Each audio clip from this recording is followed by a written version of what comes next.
kasih karunia di dalam Tuhan Yesus. Selamat malam. Puji dan syukur kepada Tuhan Allah kita yang oleh Roh-Nya telah memanggil kita untuk bersekutu beribadah saat ini, yang secara khusus terkait dengan bulan pelayanan dan kesaksian GPIB. Mari kita persiapkan diri kita untuk beribadah kepadanya. Yesus Kristus, Sang Kepala Gereja, memberkati umat-Nya melalui ibadah yang berlangsung saat ini.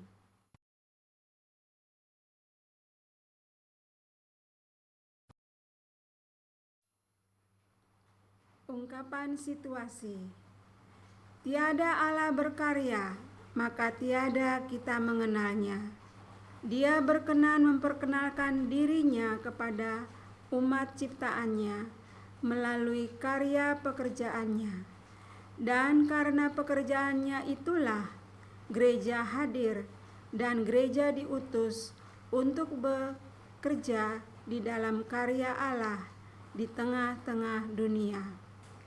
Kami ada karena misi Allah, kami ada untuk misi Allah. Misi Allah untuk keselamatan umat dan seluruh ciptaannya. Misi Allah itulah yang bekerja di dalam gerejanya dengan melaksanakan panggilan dan pengutusan melalui pelayanan dan kesaksian Pelkes yang menghadirkan tanda-tanda kuasa kerajaan Allah di dunia. Kami ada karena misi Allah, kami ada untuk misi Allah. Ajakan beribadah. Beribadahlah kepada Tuhan dengan sukacita, datanglah ke hadapannya dengan sorak-sorai. Sebab Tuhan itu baik, kasih setianya untuk selama-lamanya, dan kesetiaannya tetap turun-temurun. Marilah kita berdiri, kita menghadap Tuhan dengan sebuah nyanyian.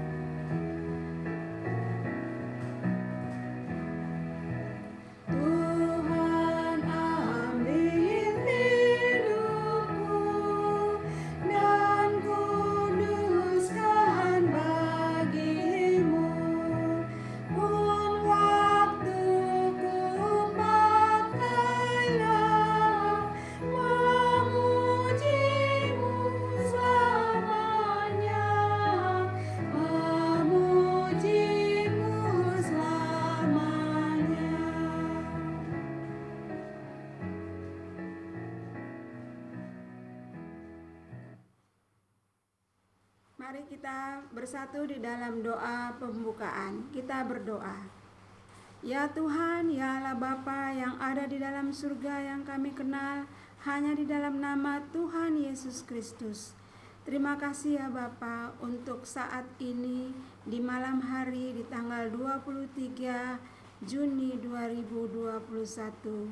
Tuhan mengumpulkan kami untuk beribadah, ibadah rumah tangga. Bapa, berkatilah kami dengan Roh-Mu yang kudus, urapi kami dengan Roh-Mu yang kudus agar kami boleh mengerti firman Tuhan yang akan disampaikan oleh Penatua Sylvia Tupamahu. Bapa, urapi juga Ibu Penatua Sylvia Tupamahu, sehingga apa yang kami boleh terima adalah dari firman Tuhan yang Tuhan urapi melalui Penatua Sylvia Tupamahu. Bapa juga kiranya memberkati kami semua jemaat Tuhan. Bukalah hati kami untuk mengerti firman Tuhan dan kami bisa memakai firman Tuhan itu menjadi teladan dalam kehidupan kami. Buat saudara-saudara kami yang masih dalam proses untuk bergabung bersama kami di ibadah ini, berkati mereka semua ya Bapa. Bagi yang berhalangan, berkati juga.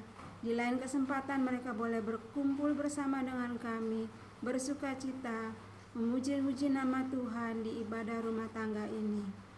Bapa, inilah doa kami. Bapa kiranya memberkati kami dari awal, pertengahan sampai akhir ibadah ini. berkenan kepadamu. Dalam nama Tuhan Yesus Kristus kami berdoa dan mengucap syukur. Amin. Mazmur responsoria, Mazmur 33 ayat 1 sampai 5. Kita membaca bersahutan. Bersorak-sorailah hai orang-orang benar dalam Tuhan. Sebab memuji-muji itu layak bagi orang-orang jujur. Bersyukurlah kepada Tuhan dengan kecapi. Bermazmurlah baginya dengan gambus 10 tali. Nyanyikanlah baginya nyanyian baru. Petiklah kecapi baik-baik dengan sorak-sorai. Sebab firman Tuhan itu benar. Segala sesuatu dikerjakannya dengan kesetiaan. Ia senang kepada keadilan dan hukum. Bumi penuh dengan kasih setia Tuhan.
Jemaat yang dikasihi Tuhan, sebelum kita membaca dan merenungkan firman Tuhan, mari kita satu di dalam doa.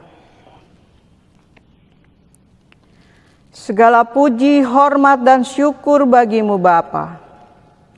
Terima kasih Tuhan untuk kasih dan penyertaan Tuhan sampai saat ini, di mana kami Jemaat Sektor 1 dan Sektor 2 Jemaat GPIB Sangkakala kembali dapat beribadah pada malam hari ini.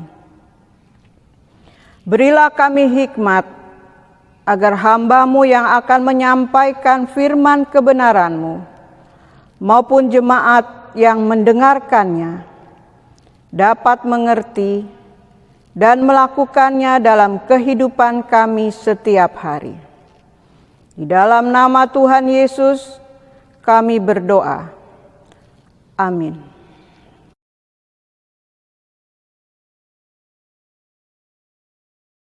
Jemaat, mari kita berdiri untuk menerima firman Tuhan melalui pembacaan Alkitab yang tertulis dari Perjanjian Lama, kitab Nehemia 4 ayat 6 yang berkata,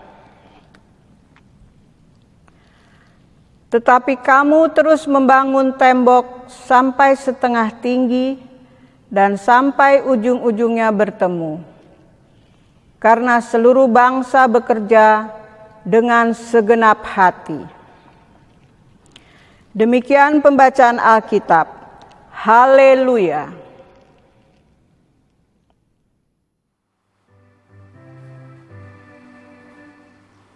Haleluya, haleluya, haleluya.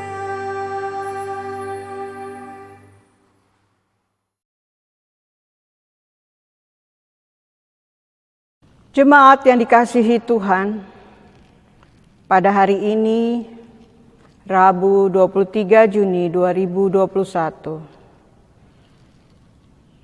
kembali kita akan merenungkan firman Tuhan yang sudah kita baca tadi dari kitab Nehemia 4 ayat 6. Allah menghendaki umat-Nya yang terbuang untuk pulang dan mulai membangun kehidupan di tanah asal mereka. Tidak hanya bait Allah yang dibangun, Allah juga menghendaki mereka untuk membangun kembali tembok kota Yerusalem. Tembok kota pada masa itu berfungsi sebagai pelindung bagi orang-orang yang tinggal di dalamnya. Sekaligus juga dipandang sebagai simbol dari martabat orang-orang tersebut. Dengan demikian, kita dapat memahami maksud Allah untuk memerintahkan pembangunan tembok Yerusalem, yaitu untuk mengembalikan martabat umatnya. Martabat yang selama puluhan tahun runtuh karena umatnya menjadi bangsa pecundang dan orang buangan. Dan ini menjadi perhatian Allah untuk dipulihkan.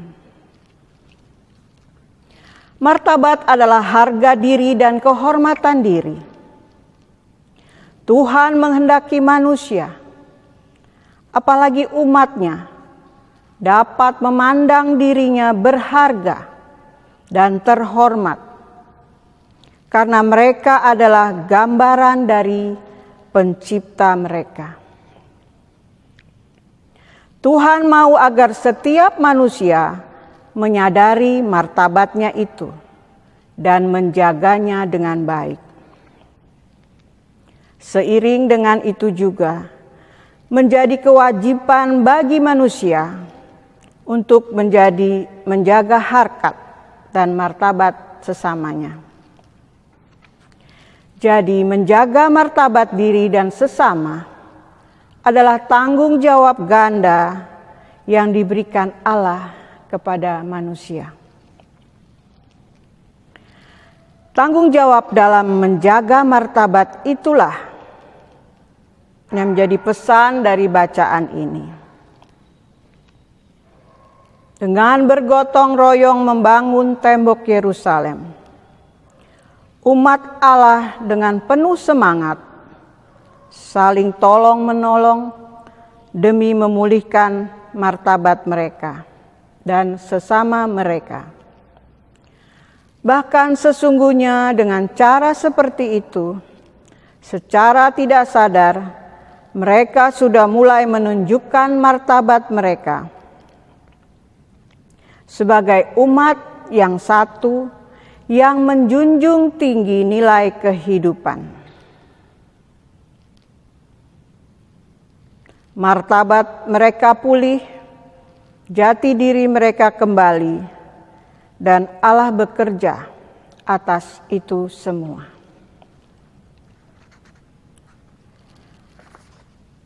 Tuhan bekerja melalui umat-Nya untuk menyelesaikan tugas-tugas yang tampaknya tidak mungkin atau mustahil. Tuhan sering membentuk orang dengan karakteristik, kepribadian, pengalaman, dan pelatihan yang mempersiapkan mereka untuk tujuan Tuhan. Dan biasanya orang-orang tidak tahu apa yang Tuhan telah sediakan untuk mereka. Tuhan mempersiapkan dan menempatkan Nehemia untuk menyelesaikan salah satu tugas ini. Nehemia adalah orang biasa dalam posisi yang unik. Nehemia sukses sebagai juru minuman Raja Persia Artasasta. Nehemia memiliki sedikit kekuatan, tetapi Nehemia memiliki pengaruh yang besar. Nehemia dipercaya oleh raja. Nehemia juga seorang hamba Tuhan, prihatin dengan nasib Yerusalem. 70 tahun sebelumnya, Zerubabel telah berhasil membangun kembali Bait Allah. 13 tahun telah berlalu sejak Ezra kembali ke Yerusalem dan membantu orang-orang dengan kebutuhan rohani mereka. Sekarang Nehemia dibutuhkan. Tembok Yerusalem masih dalam reruntuhan, dan berita itu mematahkan hatinya. Saat Nehemia berbicara dengan Tuhan, sebuah rencana mulai terbentuk di benak Nehemia tentang perannya sendiri dalam pembangunan kembali tembok kota. Nehemia rela meninggalkan kenyamanan dan pekerjaannya di Persia untuk mengikuti Tuhan dalam misinya.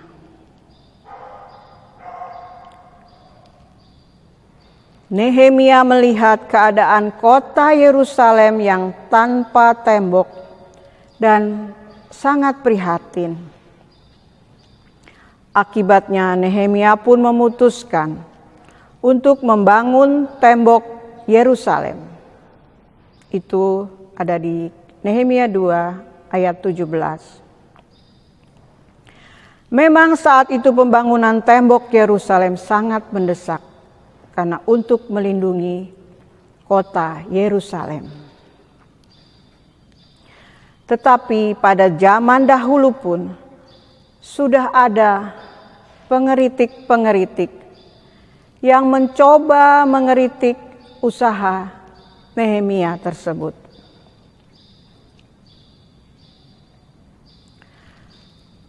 Salah satunya adalah Sanbalat yang bisa kita lihat di ayat 1.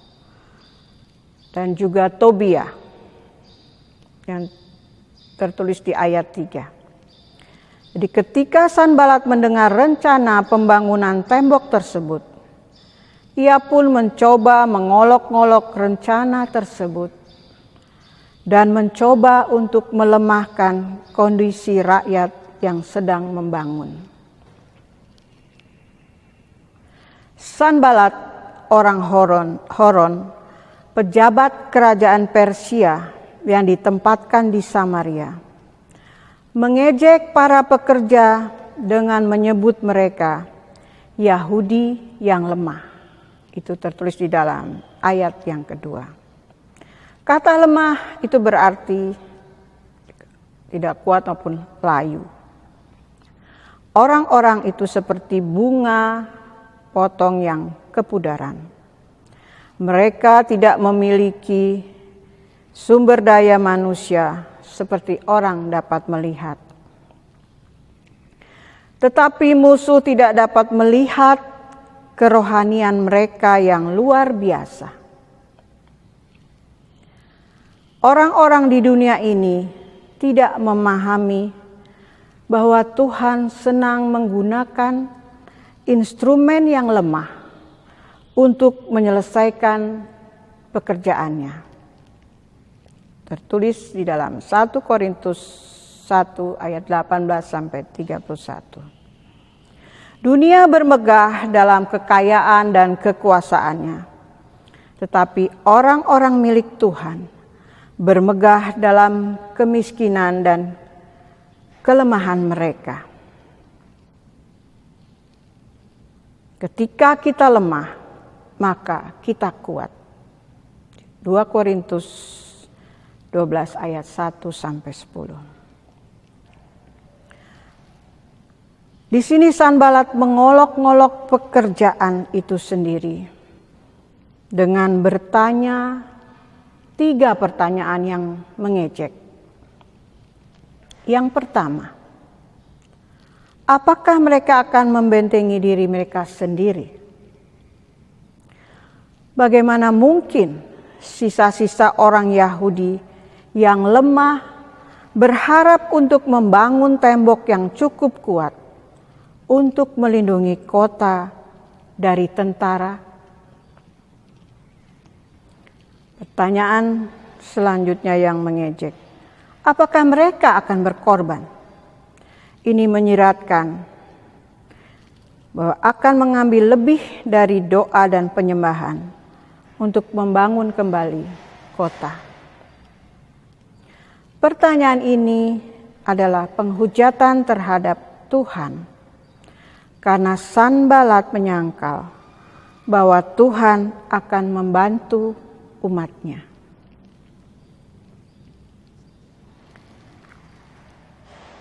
Apakah mereka akan selesai dalam sehari? Itu ejekannya juga. Menunjukkan bahwa orang-orang Yahudi tidak tahu betapa sulitnya tugas itu. Sanbalat mengolok-ngolok bahan yang mereka gunakan.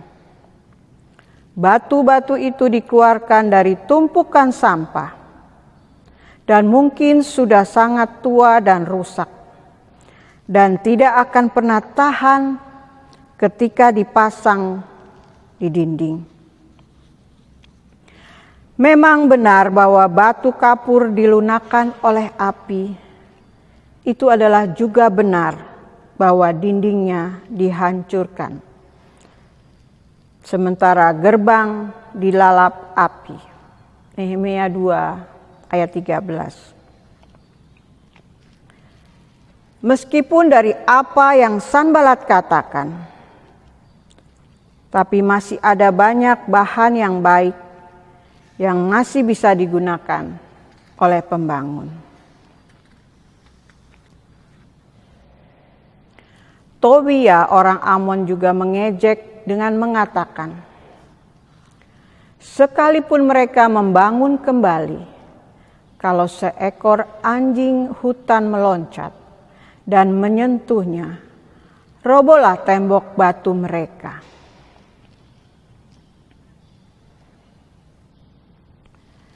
Tentu saja banyak yang dikatakan Sanbalat dan Tobia benar dari sudut pandang manusia, karena sisa-sisa Yahudi lemah dan miskin, dan pekerjaan itu terlalu besar bagi mereka. Tapi mereka memiliki keyakinan besar pada Tuhan yang agung, dan itulah yang membuat perbedaan. Kita tidak tahu apa motivasi Sanbalat dan Tobia melakukan hal tersebut. Mungkin saja didasari oleh kepentingan politik atau kepentingan lain. Nehemia pun mendapat tekanan luar biasa dari Sanbalat dan Tobia. Dan bagaimana Nehemia menanggapi ejekan ini? Nehemia hanya menyerahkan kepada Tuhan.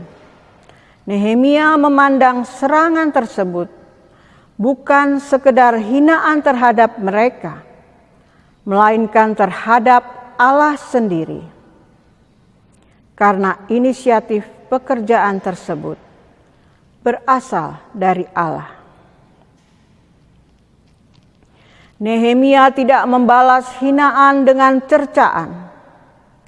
Nehemia berdoa dan meminta Tuhan untuk memerangi musuh untuknya. Ini adalah ketiga kalinya kita menemukan Nehemia berdoa. Seperti di pasal 1 ayat 4 sampai 11. Juga di pasal 2 ayat 4, Nehemia berdoa. Nehemia tidak membiarkan dirinya menyimpang dari pekerjaannya dengan mengambil waktu untuk membalas kata-kata mereka. Di dalam doanya, Nehemia menyerahkan para pengejeknya kepada Allah. Doa Nehemia juga menyerupai peringatan yang ada dalam Mazmur 69, yaitu doa dalam kesesakan Juga di Mazmur 79, doa umat yang terancam. Kita harus ingat bahwa Nehemia berdoa sebagai pelayan Allah yang peduli akan kemuliaan Allah. Nehemia tidak meminta balas dendam pribadi, tetapi pembenaran resmi untuk umat Tuhan. Musuh telah menghujat Tuhan di depan para pembangun. Sanbalat dan Tobia melawan orang-orang Yahudi. Pada kenyataannya ini menentang Tuhan.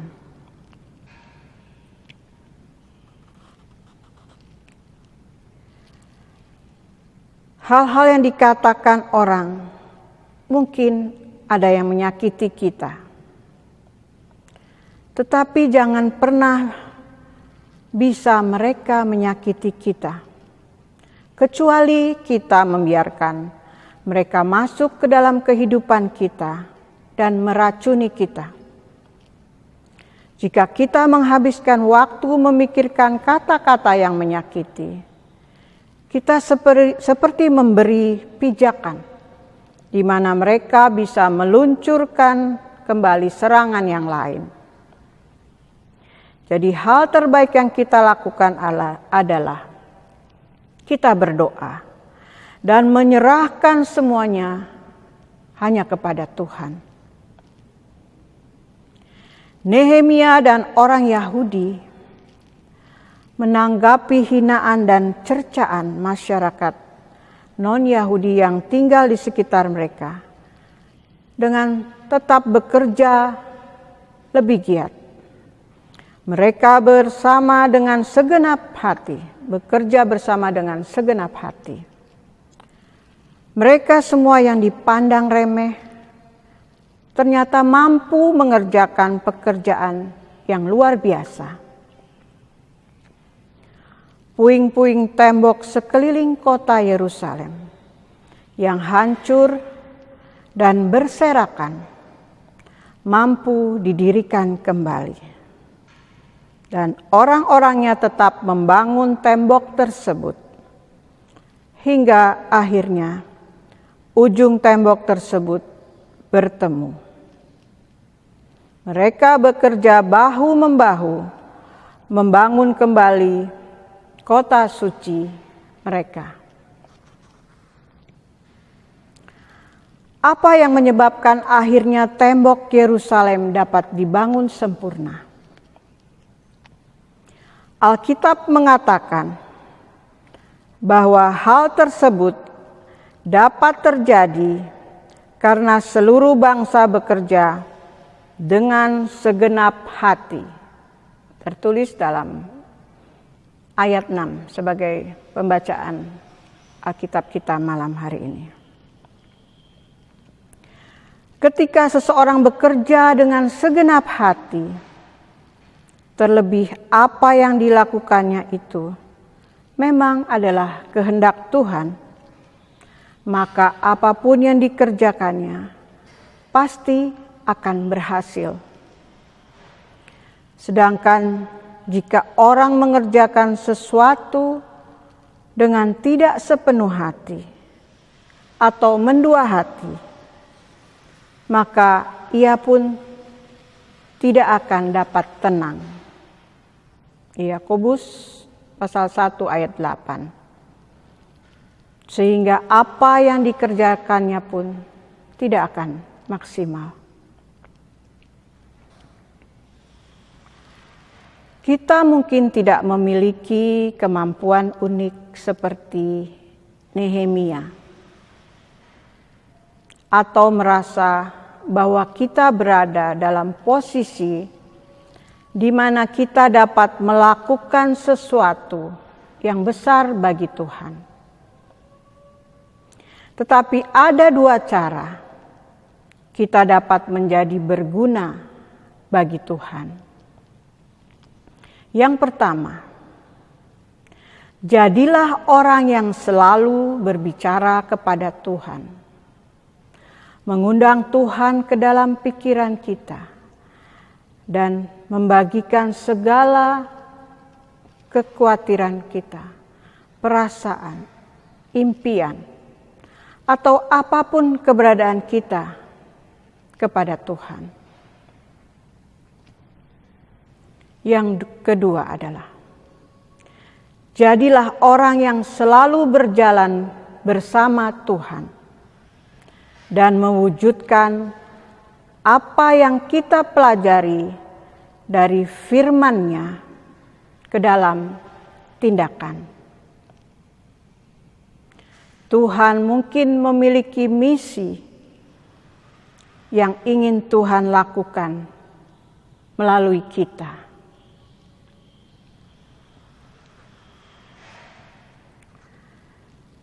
Saat ini kita masih di dalam bulan Pelkes. Ada kesaksian kehidupan jemaat Pos Pelkes Peniel, Jemaat Ebenezer Ketapang, Kalimantan Barat, di mana ada salah seorang warga jemaat atau masyarakat yang mengalami kedukaan. Berduyun-duyun warga yang lain menyediakan segala kebutuhan untuk yang berduka itu, mulai dari memandikan dan membelikan pakaian bagi jenazah, membuat peti jenazah, menyiapkan makanan dan minuman bagi keluarga dan tamu, dan memenuhi semuanya sampai proses pemakaman. Dan saat ibadah pengucapan syukur penghiburan setelah pemakaman, gotong royong tetap dilakukan oleh warga jemaat dengan mempersiapkan ruangan ibadah di rumah warga yang berduka, sampai menyediakan konsumsi untuk ibadah tersebut. Pokoknya keluarga sedapat mungkin tidak terbeban, melainkan terus mendapatkan penghiburan melalui ibadah dan pelayanan jemaat. Disadari atau tidak, kebiasaan jemaat Pos Pelkes termasuk dalam bentuk dari sikap hidup yang bermartabat. Jemaat menunjukkan martabat bebannya. Sikap ini selaras dengan Tuhan yang memandang manusia itu berharga, sehingga Ia rela menderita untuk menyelamatkan mereka. Upaya Tuhan untuk mengembalikan citra manusia sebagai makhluk ilahi menjadi dasar dan dari upaya manusia untuk memperjuangkan martabatnya di tengah kehidupan dunia yang rusak karena dosa. Demikian halnya yang disadari oleh GPIB sejak lama. Latar belakang digantinya istilah pekabaran Injil menjadi pelayanan dan kesaksian pada persidangan Sinode tahun 1978 adalah karena GPIB menyadari karya Allah atau Injil yang begitu luas, yang bukan hanya tentang membangun jemaat Kristen, melainkan tentang membangun kehidupan umat manusia yang selaras dengan nilai-nilai kerajaan Allah. Dengan terus-menerus membentuk gereja yang melayani dan bersaksi, GPIB sebagai gereja yang lahir dari karya Allah, turut menyatu dengan Allah dalam karyanya atas dunia ini. Inilah Pelkes yang sesungguhnya, Pelkes yang mewujud pada upaya menghadirkan tanda-tanda kerajaan Allah.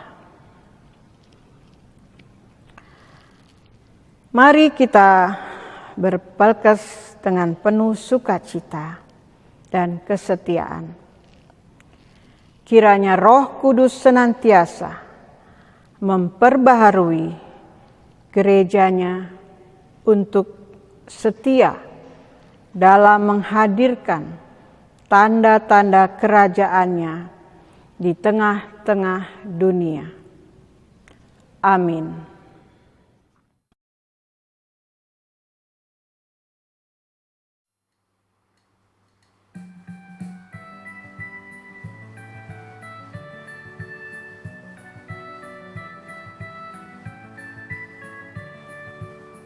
Jika padaku ditanyakan apa akan ku beritakan pada dunia yang penuh penderitaan, kan ku sampaikan kabar baik pada orang-orang miskin, pembebasan bagi orang yang ditawan, yang buta dapat penglihatan, yang tertindas dibebaskan. Sungguh tahun rahmat Tuhan sudah tiba, kerajaan Allah penuh kurnia, itu berita bagi isi dunia.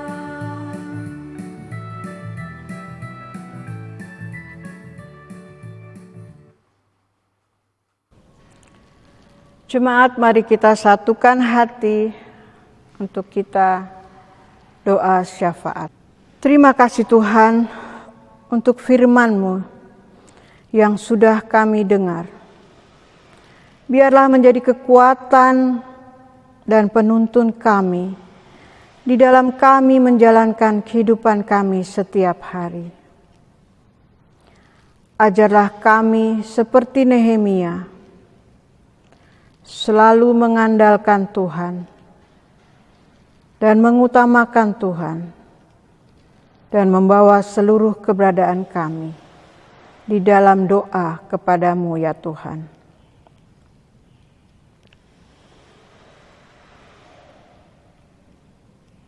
Saat ini kami berdoa untuk pelayanan gereja kami, GPIB Sangkakala, dengan program kerja yang sudah direncanakan, agar dapat berjalan dengan baik. Walaupun dalam kondisi pandemi saat ini, di mana kegiatan pelayanan gereja kami dibatasi, kiranya seluruh presbiter, pengurus pelkat, komisi, BPPJ, karyawan kantor, serta seluruh jemaat dan simpatisan tetap semangat menjalankannya, dan ada kerjasama yang baik. Terlebih semua dilakukan untuk hormat dan kemuliaan nama Tuhan saja. Dan kami mendoakan juga untuk seluruh presbiter, pengurus pelkat, komisi, BPPJ, karyawan kantor, dan seluruh jemaat, baik secara pribadi maupun keluarga, senantiasa diberikan kesehatan dan diberkati dalam menjalankan kehidupan setiap hari. Kami juga berdoa untuk Ibu Pendeta Esterina bersama keluarga, Bapak Richard, Bapak Aris, dan adik Semi. Kiranya selalu dalam keadaan sehat, dan kiranya Tuhan memberkati dalam kehidupan setiap hari, dan memberikan juga hikmat pada Ibu Pendeta Esterina di dalam memimpin jemaat GPIB Sangkakala.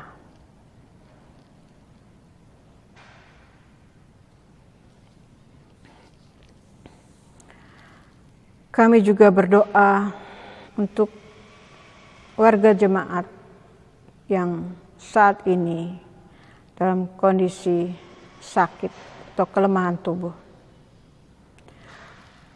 untuk Bapak Penatua John Lepar, Bapak Rakut Sembiring, Saudara Kurt Patinama, Ibu Hana Heda, Bapak Freddy Hehanusa, Bapak Sandro Liman, Ibu Gebi Liman, Ibu Agus Pertiwimoto, adik Charlotte Liman, dan Bapak Reki Simanjuntak. Dan mungkin juga ada di antara jemaat kami yang tidak disebutkan namanya, yang dalam kondisi sakit juga saat ini. Ya Tuhan, dengarlah doa dari mereka yang sakit ini, juga doa dari keluarga, serta doa dari kami jemaat, yang mengharapkan pertolongan-Mu saja ya Tuhan, untuk kesembuhan orang-orang yang kami kasihi ini. Kuatkan iman percaya mereka untuk selalu berharap dan bersandar hanya kepada-Mu saja.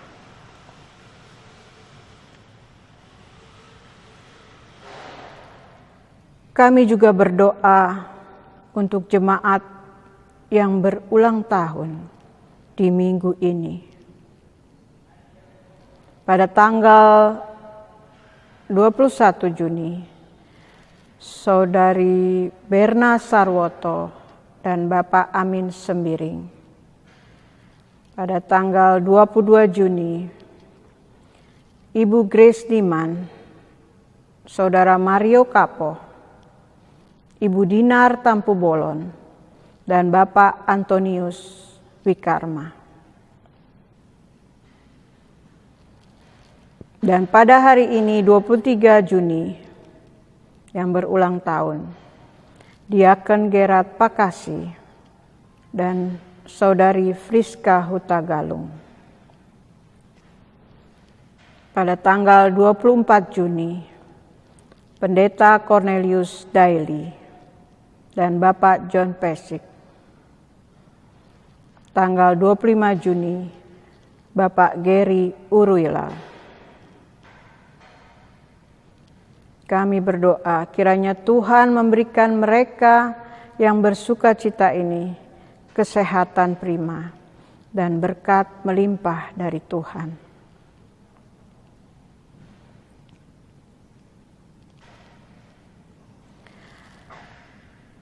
Kami juga berdoa untuk Pelkes GPIB dengan program kerjanya, khususnya di bulan Pelkes ini, agar apa yang sudah direncanakan dapat terlaksana dengan baik. Juga untuk pos-pos Pelkes GPIB yang berada di Sumatera dan Kalimantan. Kiranya Tuhan menolong para pekerja maupun jemaat agar kebutuhan-kebutuhan yang dibutuhkan mereka dapat terpenuhi. Juga untuk persidangan Sinode ke-21 GPIB, di mana rencana diadakan pada tanggal 26 sampai 31 Oktober 2021 di Surabaya. Kiranya apa yang sudah dipersiapkan oleh panitia dapat terlaksana dengan baik pada waktunya nanti.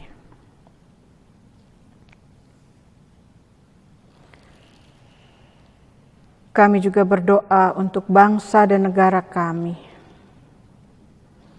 Ya Tuhan, tolonglah para pemimpin bangsa kami, dari tingkat tertinggi, Bapak Presiden dan Bapak Wakil Presiden, sampai tingkat RW/RT di lingkungan di mana kami tinggal, untuk memimpin bangsa ini dengan takut akan Tuhan, agar dapat memberikan keamanan dan kesejahteraan bagi seluruh rakyat Indonesia khususnya.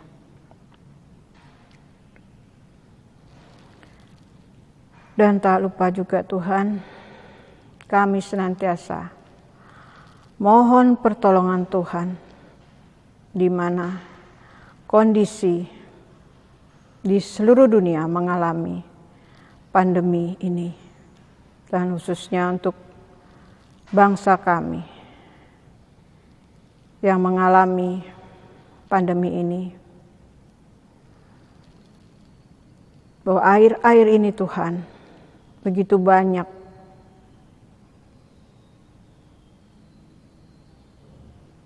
rakyat yang mengalami kesakitan akibat pandemi ini, di mana berita setiap hari melonjaknya kasus COVID ini. Juga di lingkungan gereja di mana gereja ini berada, banyak juga warga yang terpapar.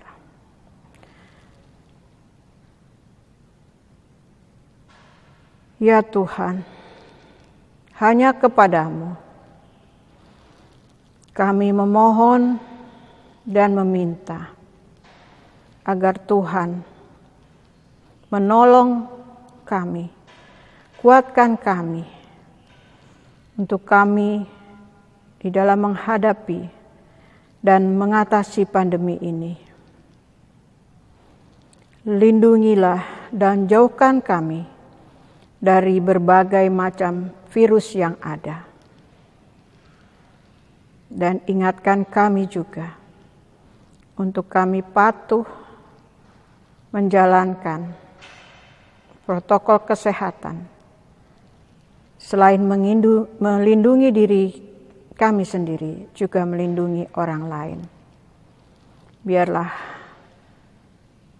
kami semua Tuhan ingatkan untuk kami mau peduli, saling tolong menolong, bahu-membahu di dalam mengatasi pandemi ini, agar cepat berlalu, di mana kami dapat beraktivitas kembali secara normal. Dengarlah ya Tuhan doa kami ini yang jauh daripada sempurna, dan Tuhan yang akan menyempurnakannya. Dan kami berdoa seperti yang Tuhan telah ajarkan kepada kami. Bapa kami yang di surga, dikuduskanlah namamu, datanglah kerajaanmu, jadilah kehendakmu di bumi seperti di sorga. Berikanlah kami pada hari ini makanan kami yang secukupnya. Dan ampunilah kami akan kesalahan kami, seperti kami juga mengampuni orang yang bersalah kepada kami. Dan janganlah membawa kami ke dalam pencobaan, tetapi lepaskanlah kami daripada yang jahat. Karena Engkaulah yang empunya kerajaan dan kuasa dan kemuliaan sampai selama-lamanya. Amin.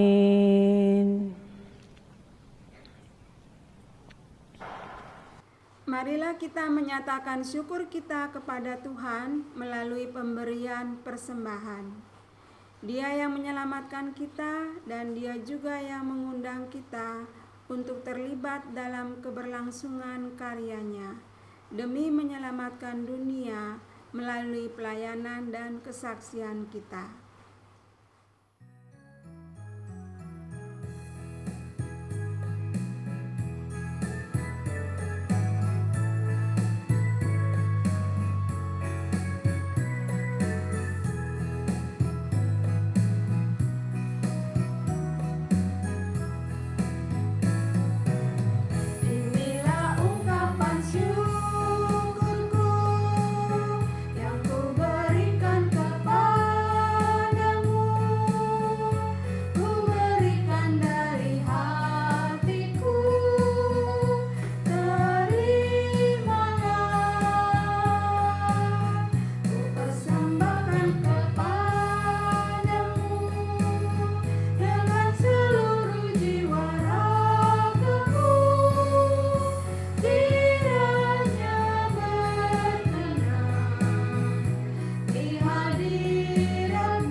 Mari kita berdiri untuk menaikkan doa syukur.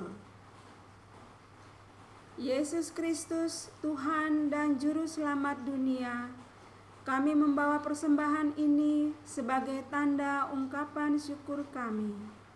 Terimalah ya Tuhan, dan jadikanlah persembahan ini sebagai dukungan bagi pelayanan dan kesaksian gerejamu di tengah-tengah dunia. Amin. Jemaat, marilah kita berdiri. Kembalilah dalam kehidupanmu dan ingatlah selalu bahwa kepada setiap kita Tuhan memanggil dan mengutus kita sebagai gerejanya untuk menghadirkan tanda-tanda kerajaan Allah melalui pelayanan dan kesaksian di tengah-tengah dunia.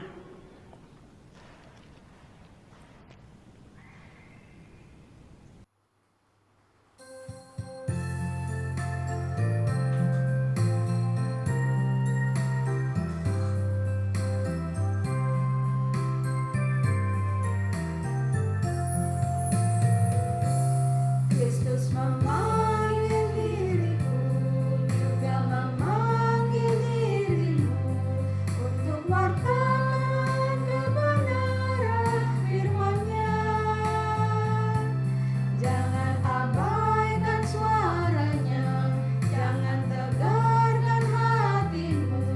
Kristus memanggil dan mengutus dirimu. Dia mengutus, Dia membimbing dan besertamu selamanya.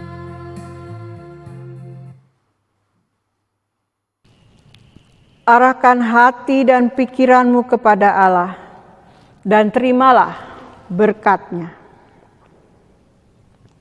Kasih sayang Tuhan Yesus Kristus yang memelihara umat-Nya dalam rancangan damai sejahtera Allah yang berkarya atas dunia dengan perantaraan Roh-Nya yang kudus akan senantiasa mengiringi, melindungi, dan memberkatimu bersama kaum keluargamu dari sekarang sampai selama-lamanya. Amin.